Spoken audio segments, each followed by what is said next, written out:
Hi, welcome to Planet Hex. I'm Andrew Hawnt. I've got a great big bag of stuff I need to put on eBay tonight. Yes, it's the Sainsbury's one with an elephant on because I'm very, very stylish. I'm going to put a load of stuff on eBay tonight. I'm really looking forward to doing that. Nice to have a bit of a clear out, get some collectibles out there back into the hands of other collectors. There's t-shirts, some VHS, some DVDs, a couple of hats, and some. I'm going to sign some more FemForce comics. Some of the stuff that I wrote for AC Comics. Some more signed editions of those are going to go on eBay as well, amongst other things. But what I'm going to talk about tonight, I had a really good day out today. Didn't film any of it. I didn't realise, didn't really think I was going to do an episode about it, but I got so much cool stuff lately that I wanted to share some bit with you. So I had a bit of a nerd day out today. Had the day to myself, so I went around that weird shop here in Nottingham. I went to Rob's Records. I went to the autograph and memorabilia shop in West End Arcade. I had a look around all the cool places I like to go to, and I picked up some good stuff. So this video is going to be a roundup of recent nerd haul and some VHS review catch-ups. So, speaking of VHS, VHS Ain't My Brain, the original version has now been discontinued. I have unpublished that from Amazon, from KDP, so that is no longer available. There are some third-party copies still out there of the original edition of VHS Ain't My Brain, but they will dry up pretty soon. So the revised edition will be out soon, and it's looking good, trust me. I've had a good day. I've had a good day of being a big dork, and I've got some stuff to show you. So I have picked up some stuff. I picked up some tapes, picked up a very cool certain magazine. That sounds really dodgy when I said that. And I picked up a bunch of books lately as well. So I'm going to start with some of the books before I get onto the other stuff. So I thought I may flip these ones by, I've got Claire McNally, 1, 2, 3 books by Claire McNally. Sort of a Virginia Andrews thing, but I'm a big fan of the covers, especially after reading the book Paperbacks from Hell, which is really awesome. So we've got Ghost House, and we've got Ghost House Revenge and Ghostlight. Probably nothing to do with the Doctor Who story of the same name, but you know, you never know with these things. So I also got Carrion by Gary Brandner, the author of The Howling. Look at the cover art on that. That is gorgeous cover art, very much of its time, but I really, really like that. I'm going to give that a read after what I am currently revisiting, which I will show you next. I got Dune. I found it for 30p. So it's the original Frank Herbert novel with the movie cover on. There's Timothée Chalamet, Josh Brolin and Zendaya and everyone there, and of course Jason Momoa.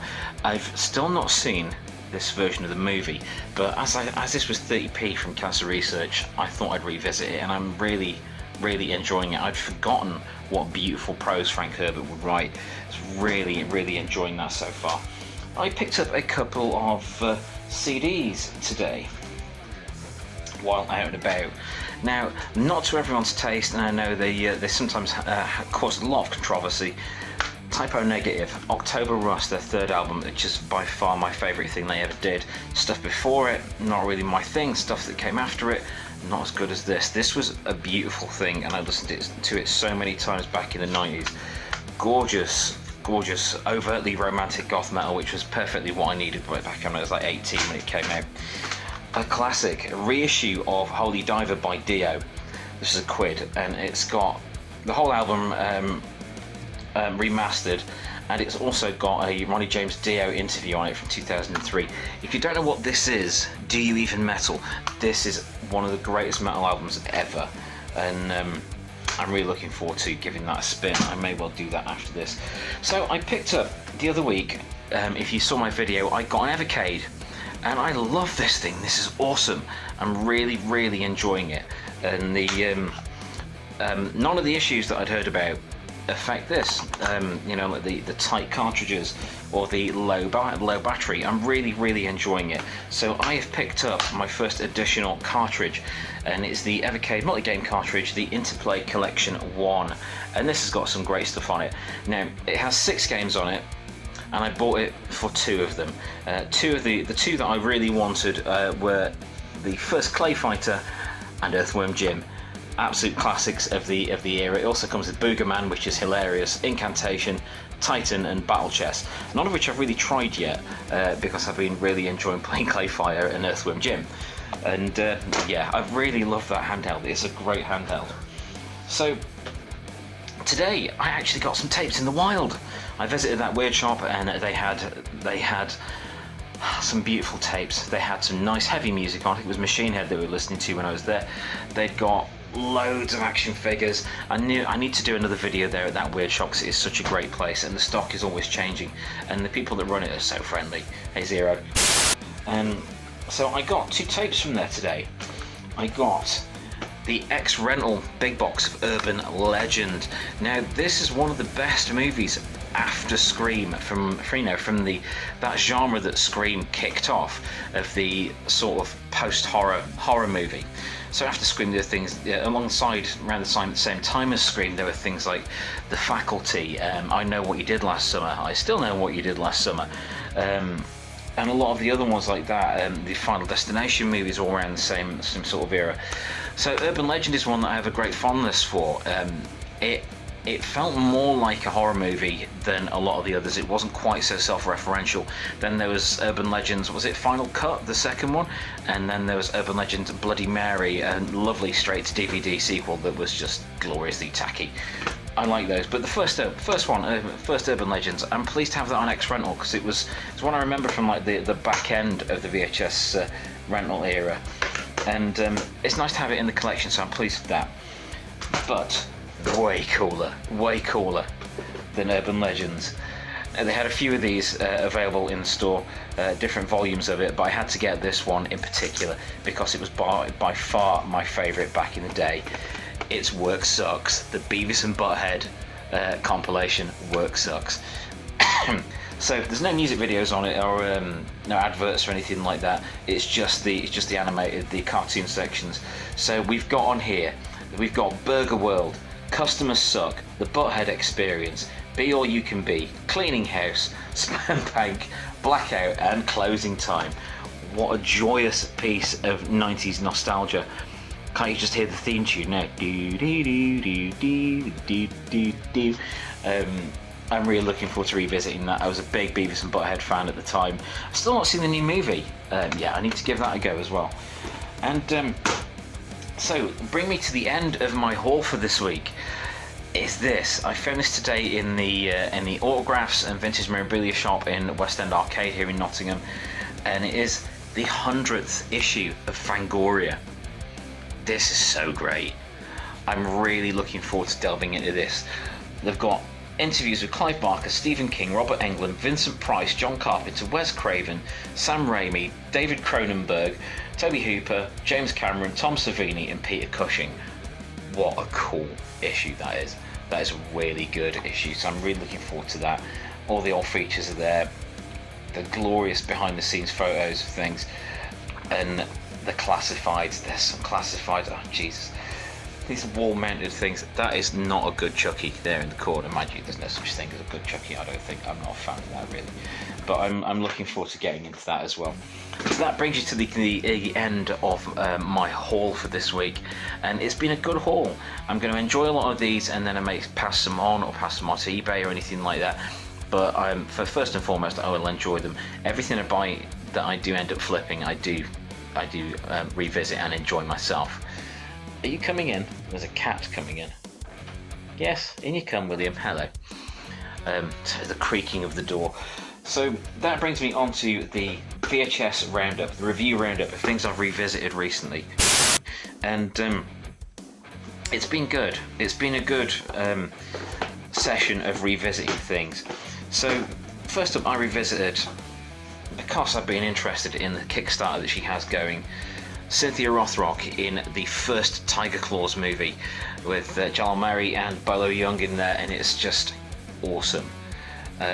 One of my favourites from back in the rental days of Cynthia's. I was a huge Cynthia Rothrock fan. Tiger Claws was one of my favourites of what she did. I see them as later, but she's still making movies now. So I mean, like after her Hong Kong career and after China O'Brien sort of gave her a name in the West, more exposure in the West. There were things like Tiger Claws, Undefeatable. There was Lady Dragon. There was so many. Guardian Angel, there's absolutely loads of them. And this is one of my favourite ones. It has a really good atmosphere to it, a good thrillery atmosphere, and I really like that. Thrillery is not a word, Andrew, but you know. Yes, you saw me pick up Night Siege, Project Shadow Chaser, Night Siege recently. Revisited it. It's just as cheesy and camp and like a sci-fi knockoff of Die Hard as I remember, and I really like it. It's great fun. Yeah, there's not really a great deal you can say about that other than that it is like 85 minutes. How long is it? 92 minutes. 92 minutes of cheese, one-liners, action sequences, and Frank Zagarino's rather spectacular hair. And I love it. It's a really good movie. If you like that sort of thing. If you don't like low-budget sci-fi, hey William, you're right, buddy, then probably not your thing. Speaking of low budgets and things being done very well, Head of the Family. It's I got it a little while ago. I rewatched it back then, and I've rewatched it again because I love me some full moon features, and this is one of the greatest things they've made. It is honestly ludicrous. It has bits of like elements of like the Texas Chainsaw Massacre in there with the Saw family. It's got elements of things like Basket Case, and oh man, it's just really cool. I love it dearly, and it's just ridiculous. How can you not love a film that takes place in a place called Knob Hollow? So yeah, Head of the Family, it holds up well. A lot of the physical effects are really good. A lot of the forced perspective is really interesting, and yeah, it's very well made for a low budget movie. It's very well made, and I really loved revisiting that. And lastly, what I've revisited is one of the greatest. I say that about a lot of things, don't I? Really, things are one of the greatest. But Class of 1999. I love this movie about robots, teachers coming to kick the backsides of unruly kids in a dystopian future high school. So it's pretty accurate. We just don't have quite so many spankings in our modern society. But you know, cyborg teachers that look like Pam Grier and so on probably aren't that far off. Class of 1999 really still holds up well. Yeah, the style of it is dated, the effects have dated, but it does hold up as a decent movie. But yes, Class 1999, perfect. And that brings me to the end of my haul and recent VHS watching roundup. I hope you've enjoyed this episode. If you have, please like and subscribe. Drop me a comment. What sort of things would you like to see in the wild? What tapes would you like to see pop up somewhere? Let me know. I'm always interested to see what you prefer. I'm looking forward to getting back out there again at some of these cool places like the 80s Video Shop and that weird shop again very soon. Thank you for joining me here on Planet Hex.